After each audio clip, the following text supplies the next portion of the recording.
Alright, now we're going to get into flow. So this is a huge part of your map, alright? You can make your map look as pretty as you want and as good as you want when it comes to the visualization. But if it has crappy flow, the map is just going to be crappy and no one's going to want to play it, right? This is the most important factor of your map. If you take a look at the map Turbine, not really the prettiest map in the game, but the most played map in the game because it has great flow. Um, and then you have a really pretty map like Catch 22 or even Eternal Valley. Both are great maps, by the way. I'm not trying to trash any map, but they are not very uh, commonly played because the flow is a little more challenging or maybe even not so good. Um, so, we're going to talk about flow. Flow is, um, let me see how to explain it.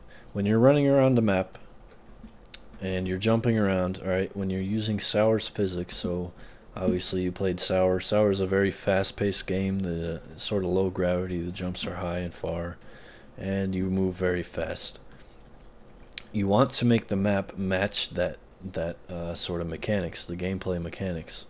Um, so if I'm running and I'm going to jump and I see this ledge, if I see that ledge that it looks like it's jumpable, I should be able to jump it. If I have it back a little bit and it looks like I can jump it, but then I really can't, that's sort of bad flow. It's sort of annoying to the player because it's misleading. Flow, a really good example for flow is when you use boxes. So if I were to add a box right here, and I want to jump up there, up to that top ledge, I'm going to have to take 3 jumps, and I'm going to have to stop in between each one, alright? Because if I just run straight, I'm going to run into the box, and then I'm going to, all that. So I need to stop for each jump, and that is disturbing flow, alright? Because I want to be able to just hold down W or forward and just run straight through it and just keep jumping and be able to do the jump because I'm lazy and all I can focus on is aiming at my enemy, alright? Not maneuvering around. So what I would do instead is I would either add stairs there, or I did plan on adding a jump pad right here. That's what that little divot is for. Or I would, I could take something down like this. Alright, this is just hypothetical. Alright, that's a little bit better of a flow. Also right here, to make that jump, I need to stop on the second jump. So I'm actually going to go ahead and pull this one out one more, and I can do that nice and smoothly just holding down forward.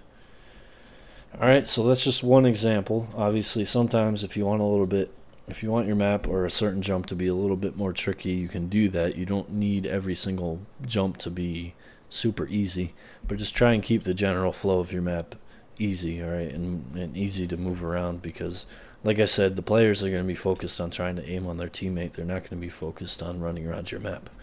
They want to make it as easy as possible. Another example, let's go ahead and put like a little support here. I actually, when I was making this map, just this example, I already usually have flow in mind when I'm creating everything. Now say I have the doorway that low, and I'm running around, and I'm shooting and I'm jumping and I hit my head on that roof or that whatever this is. That is not good. Alright, so every ceiling or roof or doorway or everything should be high enough that if you go underneath it and you jump, you do not hit it. Alright, trick jumping is different. If I were to trick jump, and I hit the wall, that's okay. Alright, that was the player's decision, but I should not just be jumping around casually and hit anything. Alright, this jump is a good example here too. It looks like I can make it, and I can actually make it.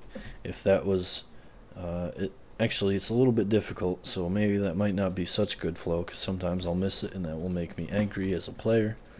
So I should probably move this a little closer and make that jump a little easier, and I can make the jump sideways when I'm shooting at a player over there. Alright, so it's pretty simple, but it takes you need to really pay attention when you're making the map, because it's a pain in the ass to make a layout and then you find out the flow sucks, so you need to start changing everything, and then your layout becomes something that you never intended it to be, and then it doesn't end up coming out good because, you know, you just get lost. So really pay attention to flow when you're building your map. Alright, so the most important thing, like I mentioned, and yeah, you don't want your players getting stuck on anything. You don't want them to have to slow down when they're running around. I mean, Sour is a very fast-paced game. That is one of the attractions of the game. It's what makes it very fun. You don't want players, or you don't want to ruin that by making your map, or making jumps, you know, making your players have to slow down to make certain jumps and stuff like that.